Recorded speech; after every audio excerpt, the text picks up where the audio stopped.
ഒരു അപശബ്ദം? അലിയാ? ഞാനൊരു കാര്യം പറഞ്ഞായിരുന്നു. എന്റെ കല്യാണക്കാരും ആ ശരിയാ. പിന്നെ ഞാനാരാ? നീയല്ലേ പറഞ്ഞത് ഞാൻ പോയ 100 വരെ കിടന്ന് അതൊക്കെ ദേഷ്യത്തിന്റെ പുറത്ത് പറഞ്ഞല്ലേ എന്ന് പറഞ്ഞ് നിനക്ക് പോകാൻ പറ്റുമോ?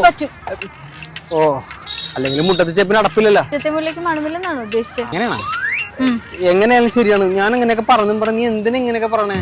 ഒരു മാസമായി ബ്രേക്കപ്പ് ആയിട്ട് എന്നിട്ട് ഇതുവരെ നോക്കിയില്ലല്ലോ. എനിക്കൊരു നല്ല ബന്ധം വന്നപ്പോ വന്നേക്കാണ്. അല്ലെങ്കിൽ എന്റെ അമ്മ പറയാറുണ്ട് മെത്തേ പിടിച്ച് അട്ടയൊക്കെ എടുത്തി അത് കിടക്കില്ല. അട്ടയെ പിടിച്ച് മെത്തേക്ക് എടുത്തിയ അട്ട പൊട്ടക്കളി പോയല്ലോ. ആശേ നമ്മളൊന്ന് പറക്കണ്ടാണ് പ്രധാന കാര്യം. നീ എനിക്ക് ജോലി എന്ന് പറഞ്ഞ് ഇൻസൾട്ട് ചെയ്തുകൊണ്ടാണ്. അങ്ങനെയെങ്കിൽ നീ നന്നാവട്ടെ എന്ന് വിചാരിച്ചിട്ടാ. എന്നും പറഞ്ഞ് ഇവനെ പോലെ നീ കെട്ടാൻ പോകണം. അവനെനിക്ക് ജോലിയുണ്ട്. അതായിരിക്കും കിട്ടും. എന്റെ എവിടെ ജോലി? അത് കോഴ്സ് കഴിഞ്ഞാലേ പ്ലേസ്മെന്റ് ആവുള്ളൂ പറഞ്ഞത്. എവിടെയാ കോഴ്സ് ചെയ്യുന്നത് നീ? ഞാൻ എഡ്മിൻ അക്കാഡമിയിൽ ജോലി ചെയ്തു. ഇതിനുള്ള വാശിയുണ്ട്. ഞാൻ കുറച്ചാൾ ഡിപ്രഷനിലായിരുന്നല്ലോ. എത്ര ദിവസം? 2 ദിവസം. ആ 2 ദിവസം ഒന്ന് മോട്ടിവേറ്റ് ആകാൻ വേണ്ടിയിട്ടാണ് ഞാൻ വീട്ടിൽ വിക്രമാദിത്യ സിനിമ ഇരുന്ന് കണ്ട് അങ്ങനെ മോട്ടിവേറ്റ് ആയി ഇൻസ്പയർ ആയി നിന്റെ മുമ്പിൽ പട്ടിഷോയും കൊലമാസം കാണിക്കാനാണ് എന്റെ പ്ലാൻ. പക്ഷെ നീ എല്ലാം കൊണ്ട് തുളച്ചില്ലേ? എന്ത് കോഴ്സാണ് നീ പഠിച്ചത്? HR management. ഇതൊക്കെ പഠിച്ച് ജോലി കിട്ടാൻ കുറെ സമയം എടുക്കൂലേ? 3 മാസം കോഴ്സ് അല്ലേ, പിന്നെ പ്ലേസ്മെന്റ് സപ്പോർട്ട് അവർ തരുന്നുണ്ട്. 4 വർഷം കൊണ്ട് 5000 പ്ലേസ്മെന്റ് അവർ നടത്തുന്നുണ്ട്. കൊള്ളാലോ. വേറെ ഏതൊക്കെ കോഴ്സ് അവിടെയുള്ളത്? Digital marketing.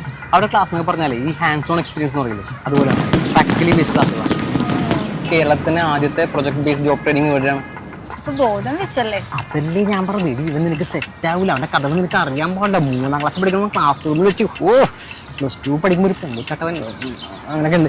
ഡിഗ്രി പഠിക്കുന്നതായിട്ട് ഭയങ്കര ശ്രദ്ധിക്കും. അതിനെ പറഞ്ഞത് നിനക്ക് സെറ്റ് ആവില്ല. വീട്ടിൽ പറയുന്നത് ഒഴിവാക്ക്. ഇനി ഒഴിവാക്കാൻ പറ്റില്ല. എല്ലാം ഉറപ്പിച്ചു. എല്ലാം ഉറപ്പിച്ചു ഒഴിവാക്കാൻ പറ്റിയ ഉഗ്രഹം. ഞാൻ ഗർഭിണിയാണെന്നായിരിക്കുമല്ലേ? ഭയങ്കരി ഒറ്റയ്ക്ക് ഇറങ്ങണ്ടല്ലോ. ശക്തിമാൻ ഇറങ്ങണമല്ലോ. എടുക്കുന്നത് കറങ്ങു നീ.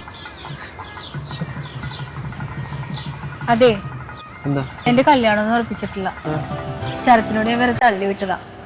നിനക്ക് വല്ല ഫീലിങ്സ് ഉണ്ടോന്ന് അറിയണോ? അതെ അതെ. ഇപ്പഴാ ചോദിച്ചത്. എന്നാലും എന്റെ മാസം മിസ്സായി കളഞ്ഞിട്ടാ.